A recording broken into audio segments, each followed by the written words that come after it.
राष्ट्रपति Donald Trump के सत्ता में आते ही अवैध प्रवासियों यानी गलत तरीके से अमेरिका में आने वालों पर एक्शन शुरू हो गया है।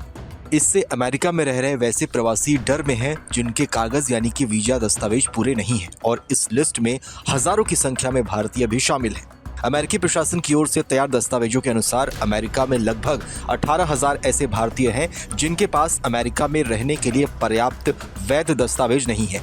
ऐसे में इस खबर के सामने आने के बाद भारत की भी चिंताएं बढ़ गई हैं। ट्रंप प्रशासन इमिग्रेंट्स को लेकर बेहद सख्त है। ऐसे में कहा जा रहा है कि हजारों की संख्या में भारतीयों को भी अमेरिका से वापस भारत भेज दिया जाएगा।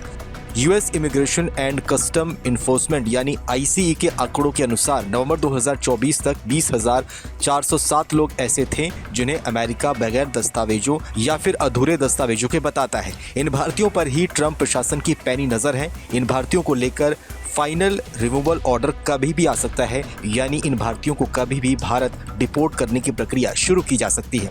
इसमें से 2,467 भारतीय तो ऐसे हैं जिन्हें इमिग्रेशन के डिटेंशन कैंप में रखा गया है, जबकि 17,940 भारतीयों को अमेरिका पेपर लेस बताता है। आईसीई की सालाना रिपोर्ट के अनुसार 4 साल में डिपोर्ट किए जाने वाले भारतीयों की संख्या 5 गुना तक बढ़ गई है। अमेरिका ने 2021 में 292 भारतीयों को डिपोर्ट किया था। 2024 में यह संख्या 1,529 हो गई थी और 2023 से अक्टूबर 2024 के बीच अमेरिका ने 519 भारतीयों को डिपोर्ट किया था।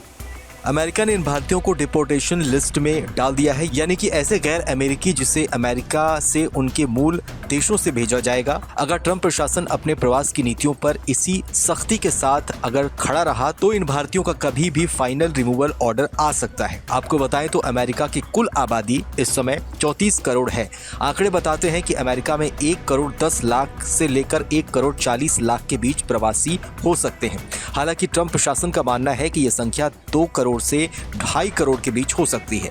ट्रंप के रुख के बाद अमेरिकी बॉर्डर अधिकारियों ने वन एंट्री प्रोग्राम पर भी रोक लगा दिया है। इसके जरिए प्रवासी एक ऐप सुविधा के आधार पर अमेरिका में प्रवेश कर सकते हैं। इसके अलावा वन एंट्री के तहत होने वाले प्रवासियों के सभी इंटरव्यू भी रद्द कर दिए गए हैं।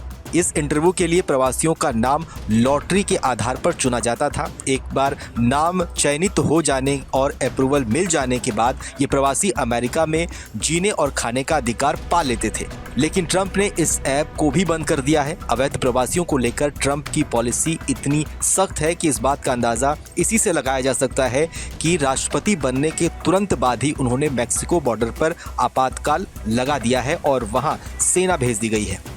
अगर ट्रंप देश में मौजूद अवैध प्रवासियों को लेकर भी इतनी ही सख्ती दिखाते हैं तो फिलहाल वहां अमेरिका के रडार पर आए 18,000 भारतीयों के लिए मुश्किलें अब काफी बढ़ जाएंगी।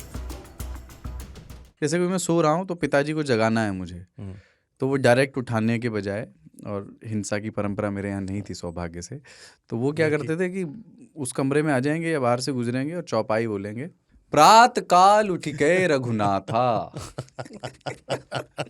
मात पिता गुरु नावई माता। कभी कभी मैं गुस्से में उठ करके अरे पापा चरण स्पर्श किया और सो गया। मैंने कहा अब मत उठाना।